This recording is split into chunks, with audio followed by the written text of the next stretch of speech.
Assalamualaikum warahmatullahi wabarakatuh. Alhamdulillah.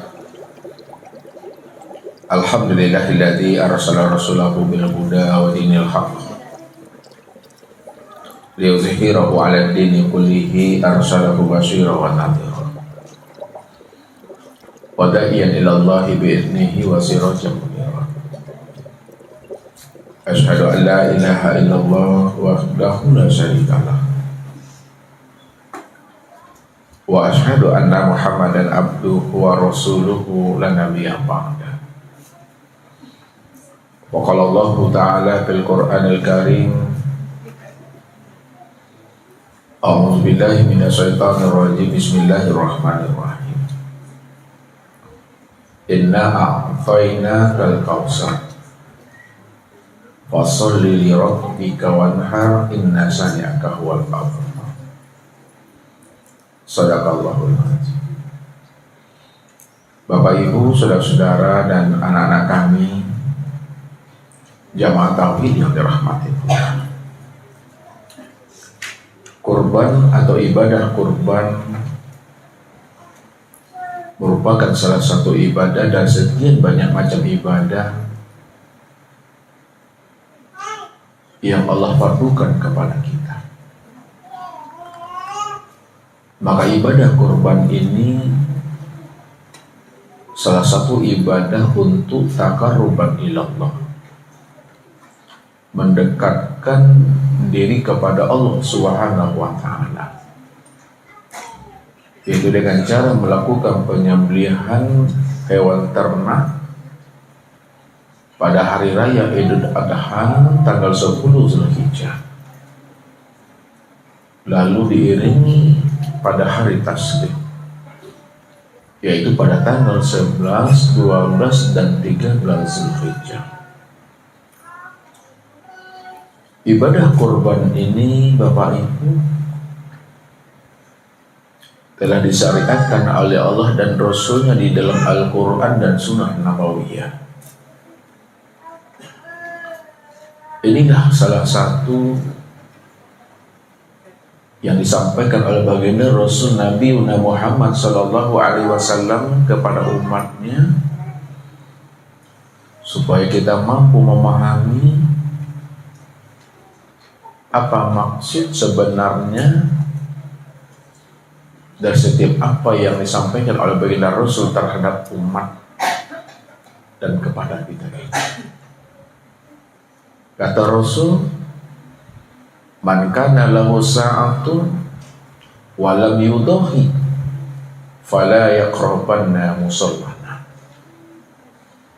Barang siapa di antara umatku ya Allah berikan ia kemampuan finansial, kemampuan rezeki untuk bisa berkorban tahun ini, lalu dia sengaja menolak ibadah kurban itu, dia enggan untuk menunaikan ibadah kurban yang diperintahkan oleh Rasul kepada umat ini, fala yaqrabanna musallana, maka janganlah ia mendekati tempat musala kami. Dari hadis ini, maka ulama-ulama, khusus ulama Hanafiyah, mereka mengatakan bahwa ibadah kurban itu bagi orang-orang yang mampu, bagi orang-orang yang telah memiliki kecukupan dirinya untuk berkurban, maka wajib hukumnya kalau dia mampu untuk menunaikan ibadah kurban. Tapi kalau kita sengaja menghindar dan menolak untuk menunaikan ibadah kurban, padahal kita mampu untuk menunaikan ibadah kurban itu, maka disitulah baginda Rasul menjelaskan fala taqrabanna musallana, tak usahlah kamu lagi menghampiri dan mendekati musala kami ini, maka berdosalah bagi dirinya Karena dia sanggup untuk berkorban, tapi dia enggan untuk menunaikan ibadah kurban. Maka ibadah kurban ini Bapak Ibu merupakan suatu ibadah. Bagaimana setiap insan, setiap diri kita ini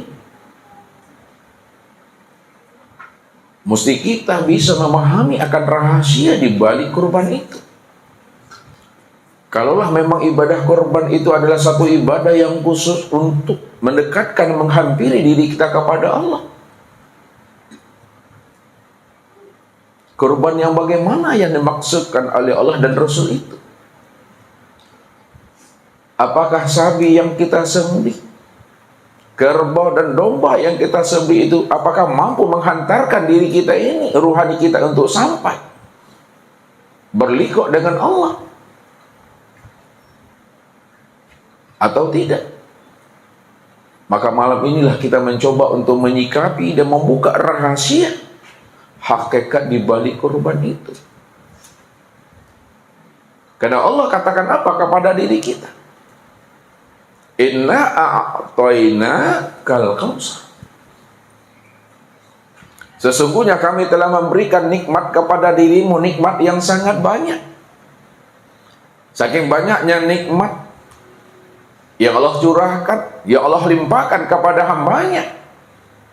Iza ta'uddu ni'matallahi la tuhsuha.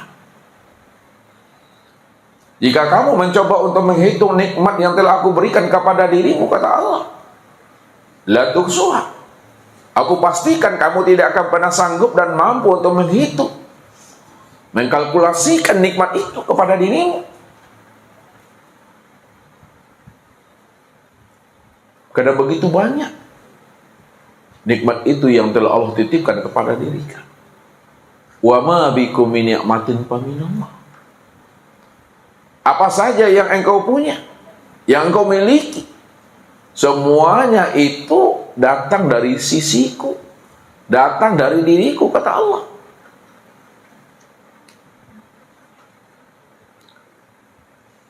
Karena begitu banyaknya nikmat dan rezeki serta karunia yang Allah berikan kepada diri kita. Andai kata pun kita Bapak Ibu pandai mensyukuri atas nikmat yang Allah berikan kepada diri kita, rajin kita menunaikan suatu ibadah dan ubudiyah kepada dirinya, apa yang Allah perintahkan kepada kita, kita laksanakan dengan baik, dan apa yang Allah larang kepada kita, kita jauhi. Namun jikalau dibandingkan nikmat yang Allah berikan kepada diri kita dengan ubudiyah dan ketaatan yang kita lakukan sampai habisnya usia umur kita ini Bapak Ibu, maka ibadah dan ketaatan yang kita lakukan sampai habisnya usia umur kita itu belum sepadan, itu belum sebanding dengan nikmat dan karunia yang telah Allah berikan kepada diri kita ini. Satu contoh Bapak Ibu, Allah titipkan kita namanya nikmat penglihatan. Satu nikmat penglihatan yang Allah titipkan kepada diri kita dibandingkan dengan syukur kita kepada Allah. Maka nikmat penglihatan itu dengan ibadah yang kita lakukan, maka ibadah kita belum sebanding dengan nikmat penglihatan yang Allah berikan kepada diri kita. Belum lagi namanya nikmat pendengaran, belum lagi namanya nikmat penciuman, nikmat lisan, nikmat akal, belum lagi namanya nikmat iman. Begitu banyak nikmat-nikmat dan karunia yang telah Allah limpahkan kepada diri kita ini. Maka sebagai bentuk syukur kita kepada Allah, maka Allah suruh kita ini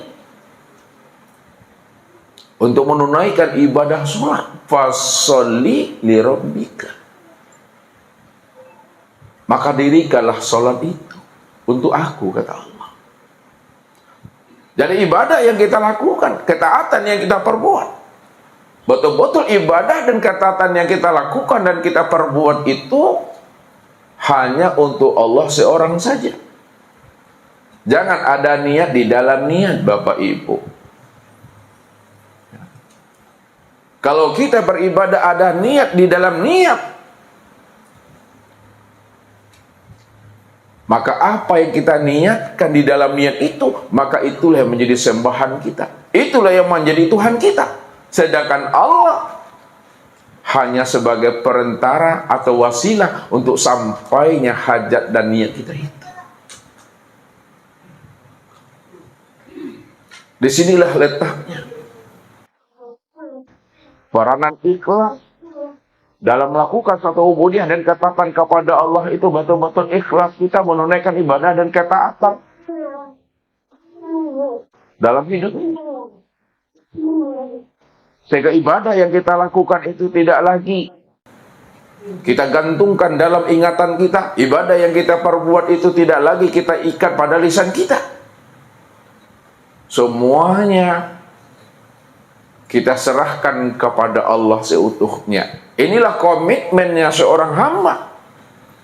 Setelah ia mengenal dan memahami bahwa Allah itu cuma yang pantas kita ibadahi. Allah itu cuma yang pantas kita bersandar dan bergantung kepada dirinya. Kalaulah Allah itu adalah satu-satunya yang pantas kita ibadahi, tempat kita bersandar dan bergantung kepada dirinya, maka di situ pula lah semua ibadah dan ketaatan kita, hidup dan mati kita itu mesti diserahkan kepada Allah seutuhnya. Ini yang kita ungkapkan dalam perasaan batin kita ini kepada Allah. Inna sholati wa nusuki wa mahyaya wa mamati lillahi rabbil alamin. Sesungguhnya sholatku, ibadahku, hidup dan matiku hanya tertuju untuk Allah semata-mata. Jadi tidak ada yang lain yang kita tuju selain Allah, Bapak Ibu. Apabila kita mencari sesuatu di balik ubudiyah kita kepada Allah, maka yang kita cari itulah sebenarnya menjadi sembahan kita. Yang kita cari itulah sebenarnya menjadi Tuhan kita. Sementara Tuhan kita hanya sebagai wasilah saja. Inilah yang dikatakan ibadah yang hampa, ibadah yang percuma dan sia-sia. Wa hum yahsabuna annahum yuhsinuna sun'a. Kamu mengira dan menyangka telah melakukan ubudiyah dan ketaatan kepada aku.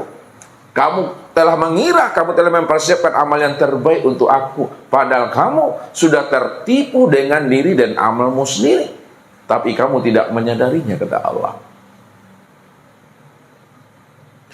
Maka jadikanlah Allah itu menjadi orientasi kita dalam beribadah. Jadikan Allah itu menjadi tujuan kita dalam beribadah. Sehingga apapun yang kita lakukan betul-betul dengan hati yang ikhlas itu, Bapak Ibu. Maksudnya apa? Andai kata pun Allah tidak menjanjikan sesuatu pahala dan surga bagi diri kita, apakah tidak pantas Allah itu kita ibadati? Apakah tidak pantas Allah itu kita katakan sebagai Rabb dan Tuhan kita? Apakah tidak pantas Allah itu kita agungkan dirinya, kita puji dirinya, kita besarkan dirinya? Tentu pantas, layak, Bapak Ibu. Karena Allah itu kita sembah. Allah itu adalah Rabb dan Tuhan kita. Begitu sebenarnya kemurnian hati dan jiwa kita itu untuk mengimani Allah itu sepenuh hati. Jangan ada udang di balik bakwan, jangan ada udang di balik batu, Bapak Ibu. Jangan ada nih di dalam nih. Allah tidak akan pernah melupakan janjinya kepada kita. Allah tetap akan memberikan balasan yang terbaik dari setiap apa yang kita lakukan. Apa janji Allah kepada kita, Bapak Ibu? Man amila sholihan min dzakari aw unsa wa huwa mu'min fala nuhyiyannahu hayatan thayyibah wala najziyannahum ajrahum bi ahsani ma kanu ya'malun. Barang siapa yang mau melakukan amal soleh, dia patuh kepada aku, Apa yang aku perintahkan dikerjakannya, apa yang aku larang ditinggalkannya. Dia tidak ragu dengan jaminan aku kepada dirinya. Dia tidak khawatir dengan janji-janji aku yang telah aku utarakan kepada dirinya. Wa huwa mu'min, dia tetap beriman kepada aku. Maka aku berikan kehidupan yang lebih baik, kehidupan yang lebih layak kepada dirinya daripada kehidupan-kehidupan sebelumnya. Aku mudahkan urusan hidupnya. Aku angkat derajat dan maqamnya. Dimudahkan Allah lisan kita ini untuk berzikir dan ingat akan dirinya. Dimudahkan Allah kalbu kita ini untuk bermahabbah kepada dirinya. Dan Allah mudahkan rohani kita untuk bermusahadah dengan diri. Ketika itu apa kata Allah? Wala najziyannahum ajrahum bi ahsani ma kanu ya'malun. Ingat kata Allah, aku akan memberikan balasan yang terbaik dari setiap apa yang kamu lakukan. Allah memberikan balasan yang terbaik dari setiap apa yang kita perbuat.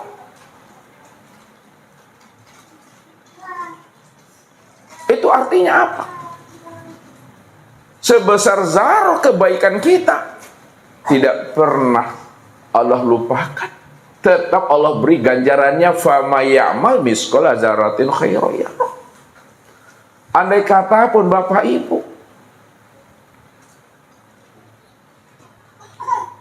ada keinginan kita, ada harapan kita, betul-betul ingin masuk dalam surganya Allah, bisa berjumpa kita dengan anak keturunan kita. Namun amal yang kita lakukan ini banyak aibnya Bapak Ibu. Namun ibadah yang kita lakukan ini banyak cacatnya, banyak kurangnya. Kalau banyak cacat, aib dan kurangnya, tentu tidak ada harapan bagi diri kita ini untuk bisa masuk dalam surganya Allah. Tapi karena kita beribadah kepada Allah itu bukan karena yang lain, tapi betul-betul karena mahabbah kepada dirinya. Karena dia adalah Rabb kita, dia adalah Tuhan kita. Kita yakin dengan apa yang Allah sampaikan kepada diri kita.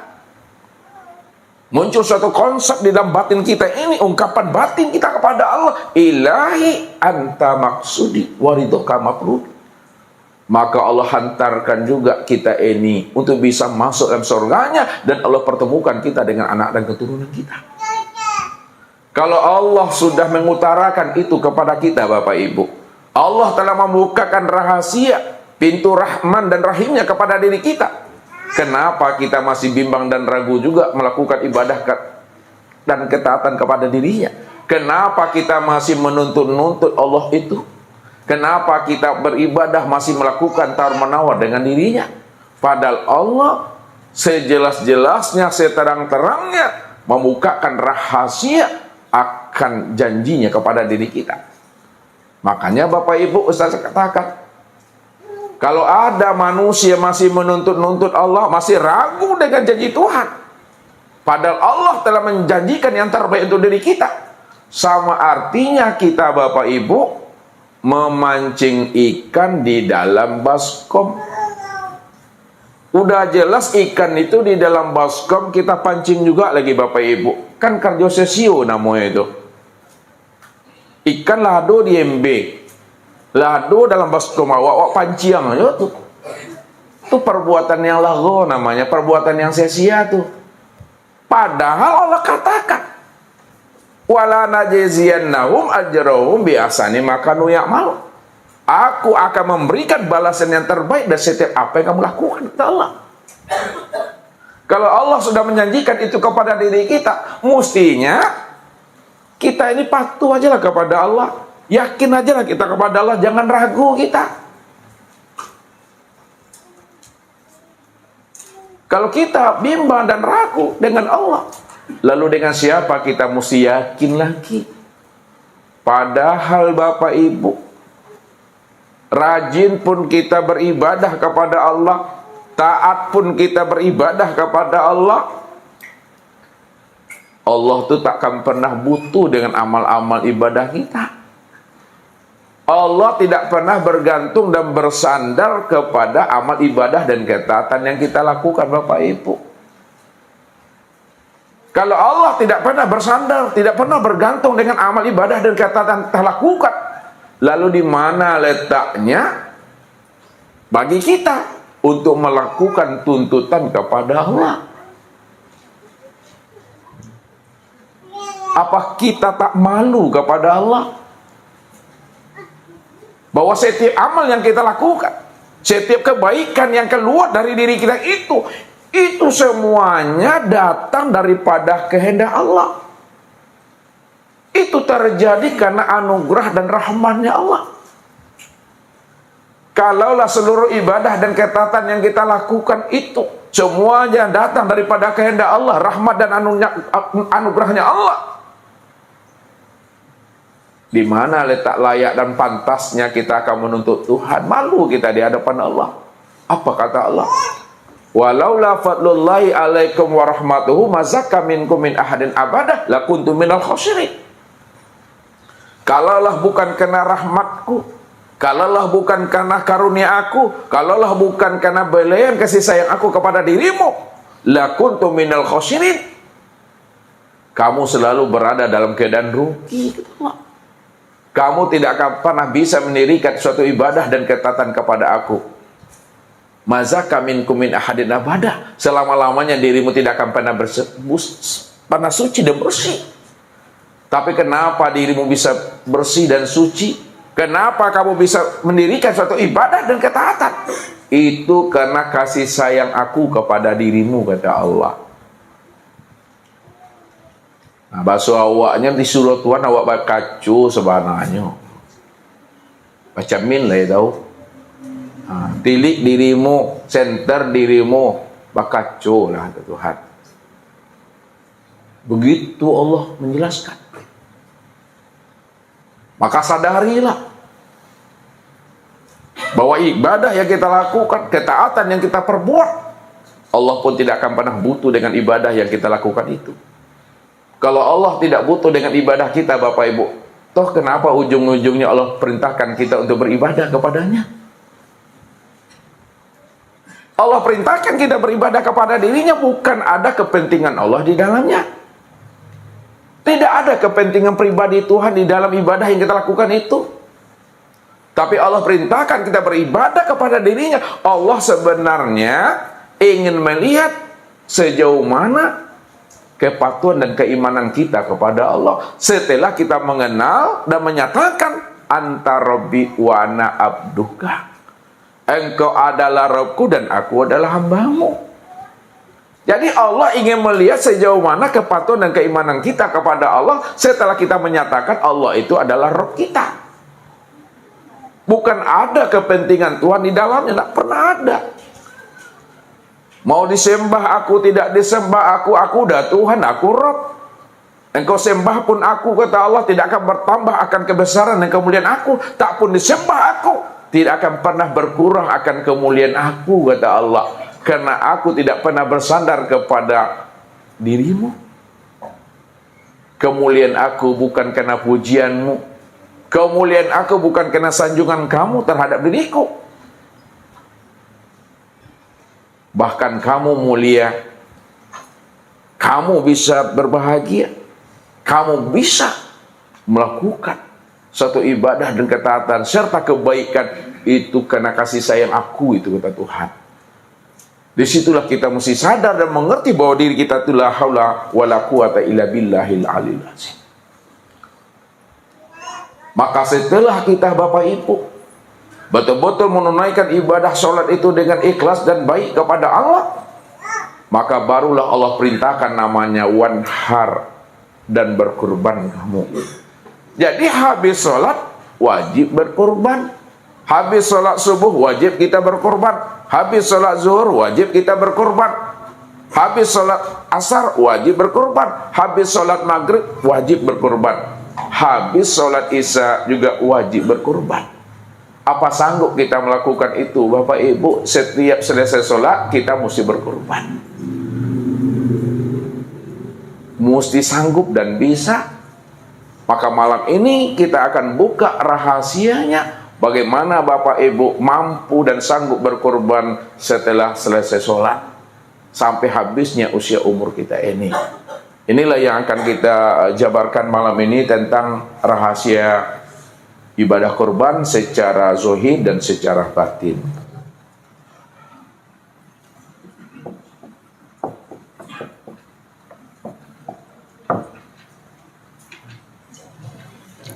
Jadi kurban itu Bapak Ibu ya mesti kita lakukan secara zahir dan batin, supaya Bapak Ibu kita bisa mengamalkan ayat itu. Ya, ada yang tak hafal ayat itu Bapak Ibu? Nah, soal Kausar ada yang tak hafal? Hafal semuanya kan? Nah, hafal. Jadi nggak perlu ditulis ayatnya kan udah hafal. Jadi kurban secara syariat, kemudian kurban secara hakikat.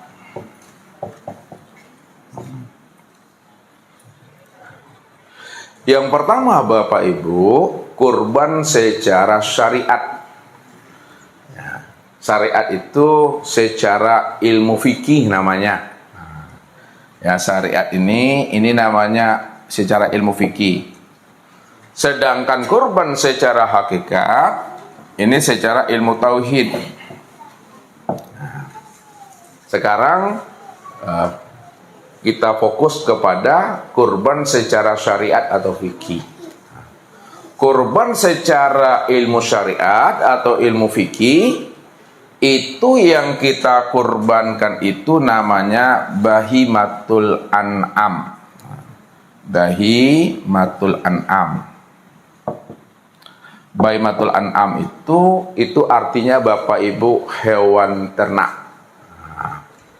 Hewan ternak itu ini pertama adalah onta, yang kedua kerbau, yang ketiga adalah sapi, yang keempat adalah jawi. Sama sapi jawi Bapak Ibu? Di mana tak sama tuh? Oh tulisan. Yang kelima adalah domba atau kambing. Jadi kurban secara ilmu syariat, ilmu fikih itu yang kita kurban, yang kita sembelih itu Bapak Ibu, itu namanya hewan ternak ya, berupa onta, kerbau, sapi, jawi, domba atau kambing. Jadi kalau kurban secara syariat, kurbannya onta itu lebih afdal daripada kurbannya kerbau. Kurban kerbau itu lebih afdal daripada sapi. Sapi lebih afdal daripada domba. Di mana letak afdalnya? Afdalnya itu dari sisi dagingnya. Nah, karena memandangnya secara syariat itu, kalau hewan itu tinggi nilainya, tinggi harganya itu dilihat dari sisi dagingnya. Ya. Nih, inilah yang kita sembelih dalam rangka taqarruban ilallah. Kita sembelih pada hari raya Idul Adha. Idul Adha itu tanggal berapa, Bu? 10 Zulhijjah. Nah, nih. Kemudian diiringi 3 hari setelahnya disebut hari apa, Bapak? Hari Tasyrik tanggal berapa tuh? 11, 12, 13 Zulhijjah. Ini waktu penyembelihannya. Nah, maka penyembelihan hewan ternak pada hari raya Idul Adha diiringi dengan 3 hari tasyrik, ya. Ini kita sembelih ya hewan kita dengan penuh cinta dan kasih sayang. Jadi kalau kita menyembelih hewan ternak itu jangan ada kesannya untuk menzoliminya. Jangan kesannya hewan itu tersakiti. Supaya tidak ada kesannya hewan itu terzolimi dan tersakiti, maka sembelihlah hewan itu dengan kasih sayang. Nah, kalau kita menyembelihnya dengan kasih sayang, maka persiapkanlah alat penyembelihnya itu adalah pisau atau golok. Nah, goloknya itu harus tajam Bapak Ibu. Ya, pisaunya mesti tajam biar cepat matinya. Itu bahasanya itu. Ya. Makanya ketika Nabi Ibrahim Khalilullah menyembelih anaknya Ismail alaihissalam, ya, karena kedua-duanya sudah sama-sama ikhlas kepada Allah. Namun pada saat Nabi Ibrahim menyembelih anaknya Ismail, begitu tajamnya pisau itu, ya, apa kata anaknya Ismail? Wahai ayah, pada saat ayah menggoreskan pisau itu di tenggorokan aku, wahai ayah, supaya ayah tidak rindu kepada aku, tidak teringat-ingat akan aku, tidak larut ayah dalam kesedihan sepanjang hidup ayah, maka tutuplah mata ayah, palingkanlah wajah ayah, goreskanlah pisau itu ayah ke leher aku, supaya aku pun cepat meninggal dunia. Makanya Ibrahim Khalilullah pada saat itu menggoreskan pisau yang sudah diasah dengan tajam Bapak Ibu. Tapi atas bi qudratillah wal iradatillah. Apa yang terjadi Bapak Ibu? Leher anaknya Ismail begitu digoreskan pisau di lehernya, pisau pun tak mampu memutuskan lehernya. Disitulah terjadi biqudratillah wal iradatillah itu.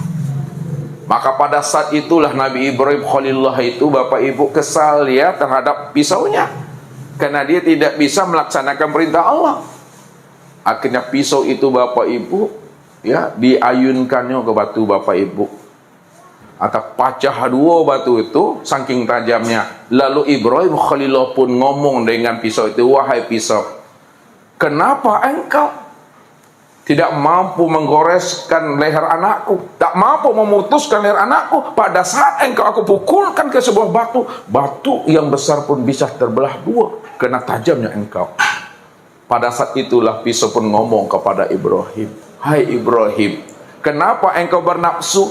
Engkau perintahkan aku untuk menyembelih anakmu, padahal ketika itu Allah mengatakan jangan engkau lakukan. Maka aku, hai Ibrahim, aku lebih patuh kepada Allah daripada patuh melaksanakan perintahmu. Maka pada saat itulah Allah ganti penyembelihan Ibrahim terhadap anaknya itu dengan kibas yang didatangkan oleh Allah dari surga itu. Makanya mesti tajam pisaunya Bapak Ibu.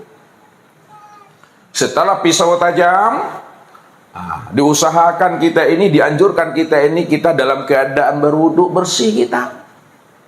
Ya. Kalau kita sudah berwudu, kita sudah bersih, ya, maka hadapkanlah hewan kurban kita itu ke arah kiblat. Ya, maka bacalah doanya, goreskanlah pisau itu dengan penuh cinta dan kasih sayang, lunakkan hati ini Bapak Ibu. Ya, bismillahi Allahu Akbar, Allahumma taqabbal minni. Nah, kalau untuk kita sendiri. Tapi kalau Ustaz membaca untuk kita semua bertujuh orang, bismillahi Allahu Akbar, Allahumma taqabbal minna. Nah, ya, kalau mau panjang doanya, bismillahi Allahu Akbar, Allahumma minka wa bika wa ilaika fataqabbal minna kama taqabbaltaha khaliluka Ibrahim. Allahu Akbar, Allahu Akbar, baru disembelih. Insya Allah Bapak Ibu, hewan yang kita sembelih itu insya Allah lain tak belangau doh Bapak Ibu. Ya, tak belangau. Artinya apa? Walaupun daging itu dah habis dibagikan ke warga tempatan, insya Allah lalat itu tak hinggap dia. Sembelihlah dengan penuh kasih sayang. Ya. Jadi sapi itu kalau disembelih tidak orang bermakrifat, dia protes. Protes dia Bapak Ibu. Walaupun aku mati disembelih, tapi aku tidak ridho, aku tidak ikhlas, karena engkau menyembelihnya tidak mengenal akan Tuhan. Engkau tidak bermakrifat, mati pun aku, kamu nggak kemana Tuhan itu. Jadi sapi itu juga jadi rahmat juga dia untuk kita kalau kita paham dan mengerti akan rahasia dirinya. Maka sembelih dengan kasih sayang. Setelah kita disembelih Bapak Ibu, ya, barulah dagingnya itu dibagi-bagikan. Maka sebenarnya kurban secara syariat ini menyembelih onta kerbau sapi itu tidak ada kaitannya dengan Allah Bapak Ibu. Tidak ada kaitannya dengan Allah. Maksudnya tidak ada kaitannya dengan Allah. Onta kerbau sapi yang kita sembelih itu tidak mampu menghantarkan ruhani kita bisa sampai kepada Tuhan. Apa kata Allah? Ya. La yanalallaha luhumaha wala dima'uha walakin yanaluhu taqwa minkum.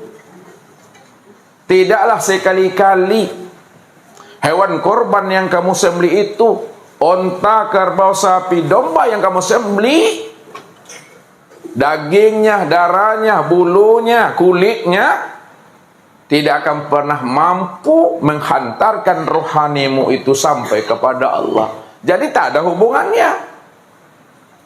Tak mungkin pula sapi yang menghantarkan diri kita bisa berjumpa dengan Tuhan.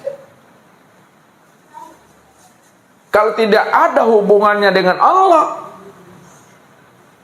lalu hubungan onta kerbau sapi itu hubungannya dengan siapa? Hubungannya itu ini yang disebut namanya hablum minan nas. Ini hubungannya sesama manusia.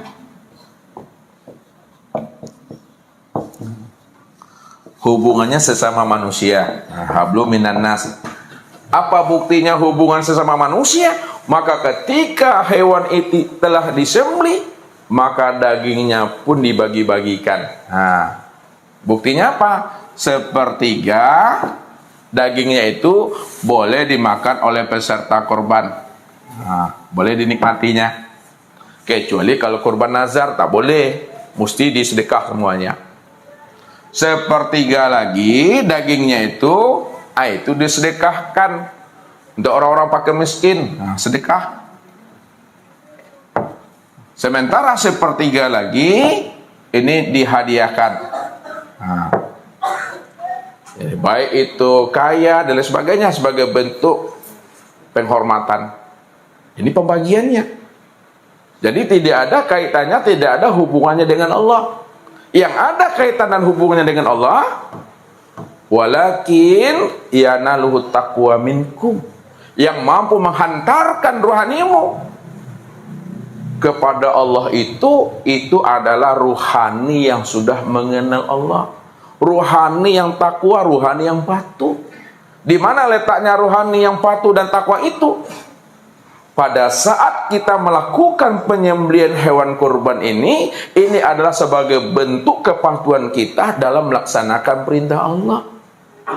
Jadi kepatuhan yang ada di dalam hati. Pada saat kita melaksanakan penyembelihan hewan kurban itu, disitulah letaknya Allah katakan, innallaha yaqbalu minal muttaqin. Aku hanya mau menerima ibadah hambaku yang benar-benar takwa kepada aku. Jadi ibadah yang diterima itu adalah ibadah yang takwa. Kita melaksanakan perintah Allah itu betul-betul ikhlas untuk Allah semata-mata. Itu yang mampu menghantarkan itu. Jadi secara ilmu syariat, secara ilmu fikih, hewan ini tak ada kaitannya dengan Allah. Dia kaitannya dengan sesama manusia. Dibagi-bagikan dagingnya ini. Itu secara syariat. Yang kedua, kurban secara hakikat. Kurban secara hakikat Bapak Ibu, yang kita sembelih itu bukan hewan ternak, tapi yang kita sembelih itu adalah diri. Diri Bapak Ibu. Apa kata Allah? Walau anna katabna alaihim aniqtulu anfusakum aw ikhruju min diyarikum ma fa'aluhu illa qalilun minhum. Jikalaulah kami wajibkan kepada dirimu, kami perintahkan kepada dirimu, aniqtulu anfusakum, sembelih dirimu, kurbankan dirimu, Awih ruju min diyarikum, atau kamu keluar daripada dirimu, kamu keluar dari kampung halamanmu. Ma fa'aluhu illa qalilun minhum. Maka tidak ada yang mau mengorbankan dirinya, tidak ada yang mau menyembelih dirinya, dan tidak ada pula yang mau keluar daripada dirinya, illa qalilun minhum, melainkan sedikit saja daripada hambaku, kata Allah. Kenapa? Karena kurban diri inilah yang bisa menghantarkan kita untuk berliku dengan Allah.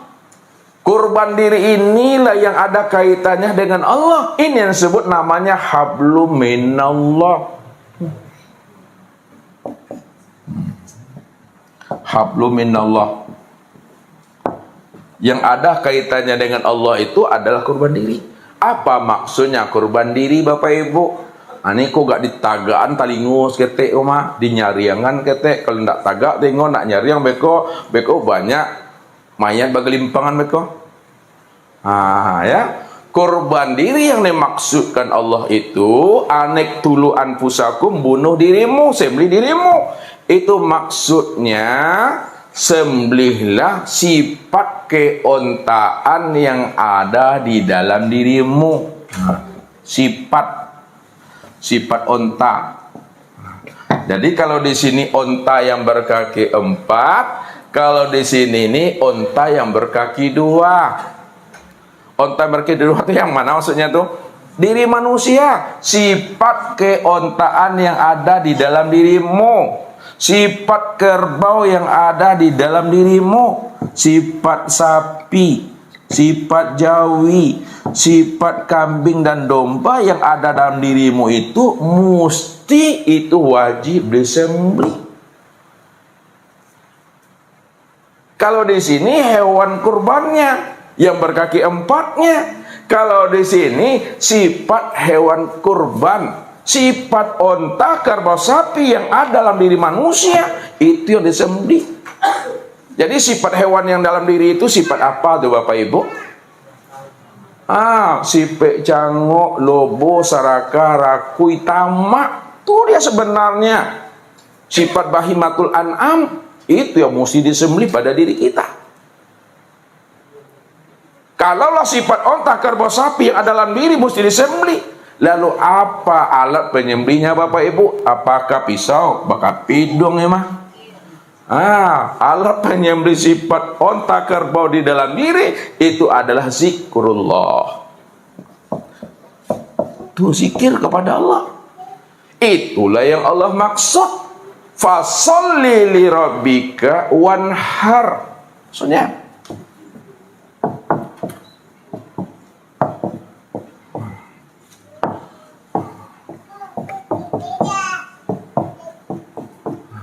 maka dirikanlah sholat itu untuk Rabbmu, wanhar, setelah itu berkurban. Maksudnya habis sholat subuh kita kurban. Kurban itu sembelihlah sifat ontah di dalam diri, sembelihlah sifat sapi dalam diri. Habis sholat zuhur kurban kita, habis sholat asar kurban kita, habis sholat maghrib isya kurban kita. Maknanya apa? Sembelihlah sifat onta kerbau di dalam diri itu dengan zikir kepada Allah. Subhanallah, alhamdulillah, Allahu Akbar. Itulah maksudnya Bapak Ibu. Itu yang maksudnya menyembelih, itu yang maksudnya mengkurbankan akan sifat-sifat hewan yang ada dalam diri. Barulah kita Bapak Ibu bisa mengamalkan ayat ini. Fasholli li rabbika wanhar. Karena inilah yang ada kaitannya, hubungannya itu kepada Allah. Kalau ruhani kita tidak lagi dijajah oleh nafsu hewan ternak, maka ketika itulah rohani kita itu bisa berliku dengan Allah. Karena tak ada lagi hijabnya, tak ada lagi penghalangnya. Itu yang membuat rohani kita bisa bermi'raj dengan Tuhan itu. Pada saat Bapak Ibu kita telah senantiasa mengorbankan diri kita, sifat-sifat onta yang ada dalam diri, maka masuklah bulan Zulhijjah Bapak Ibu, masuk bulan Zulhijjah. Di bulan Zulhijjah ini ada kita uang, ya, ada kelapangan hidup kita di bulan Zulhijjah. Maka zahirkan, ya, penyembelihan sifat onta kerbau sapi yang ada dalam diri ini dalam bentuk penyembelihan hewan ternak yang berkaki 4. Itu maksudnya tuh, ya, kalau kita sudah lakukan penyembelihan sifat hewan ternak di dalam diri sebelum datangnya bulan Zulhijjah, habis sholat sembelih dengan berzikir, masuk bulan Zulhijjah ini, lalu kita ada duit, ada uang kita, maka zahirkanlah penyembelihan sifat hewan ternak di dalam diri dalam bentuk penyembelihan hewan ternak yang berkaki 4. Barulah sempurna kurban kita itu secara zahir dan secara batin, Bapak Ibu. Tapi kalau sapi yang dipotong 10 ekor, 15 ekor setiap tahunnya, tapi sapi yang ada di dalam diri, kerbau di dalam diri tak pernah disembelih, ayo melangu-langu aslinya Bapak Ibu, ya, menyipak sini itu mah. Bukti menyipaknya ala bala kalender rambut gua bakurban di masjid gua, ayo gelimik je nepeknya. Ala bara kalender katanya, ala bara hari raya Idul Adha di siku kurban, ya, dari harga 25, 26, 27, ayo gelimik je yang mau nepeknya, anti sila kurban lain dah. Kenapa? Karena sifat hewan ternak di dalam dirinya tidak pernah disembelih, makanya malangu saja, menyipak saja itu. Tapi kalau ini telah disembelih Bapak Ibu, kemudian zahir dalam bentuk penyembelihan hewan ternak yang berkaki 4, diserahkannya kepada pengurus di rumah, ya, nyo berapa takarannya, mau apa yang dagingnya terserahnya itu mah, ya, kan makan tuh nggak ada wajib dah, kena wajib itu loh Bapak Ibu.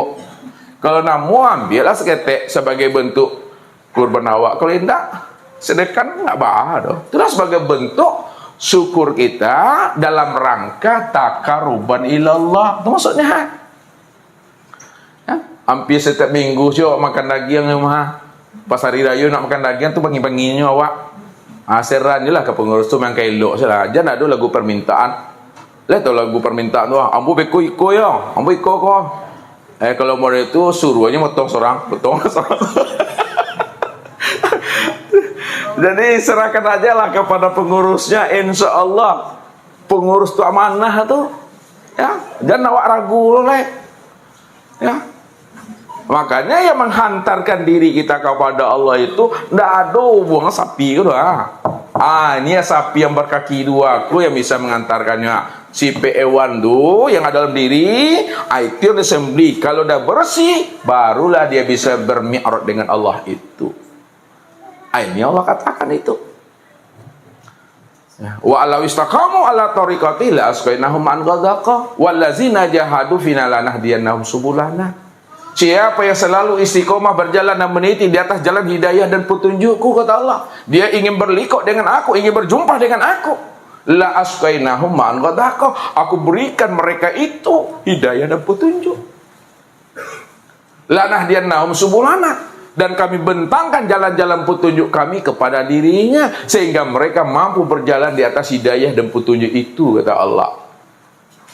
Jadi Allah bukakan tirai, Allah bukakan tabir dan hijab, sekiranya tirai dan hijab itu menyelimuti ruhani kita itu, ya. Itu maksudnya berserah diri kepada Allah itu. Kurban itu Bapak Ibu, dah sempurna zahir dan batin itu Bapak Ibu. Ya, jadi jangan Bapak Ibu kecewa.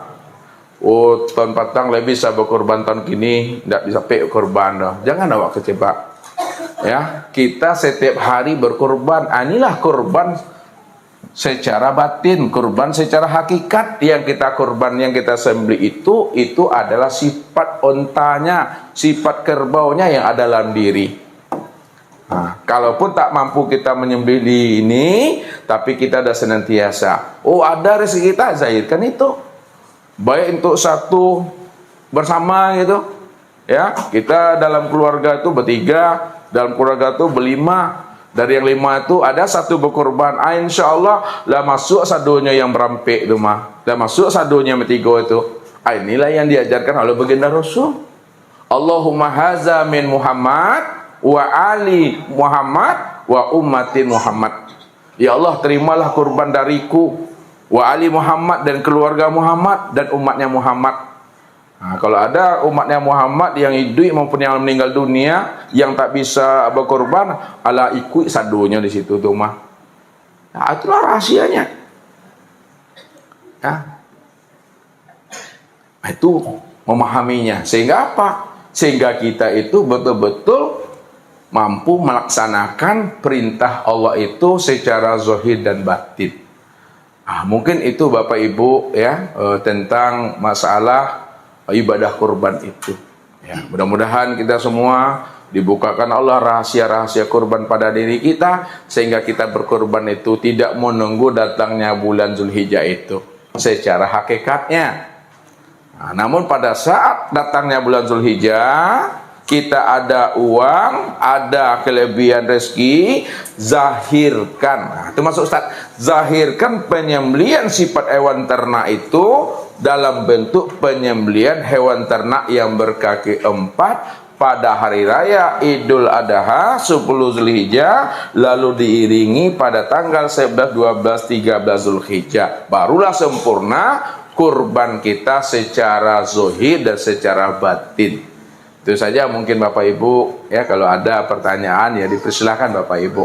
Sebelum kita ada tasyakuran makan bersama, karena tadi pagi anggota silat telah memotong ayamnya dan malam ini kita tasyakuran. Sebelum kita tutup, silakan Bapak Ibu kalau ada yang mau bertanya. Silakan. Assalamualaikum warahmatullahi wabarakatuh.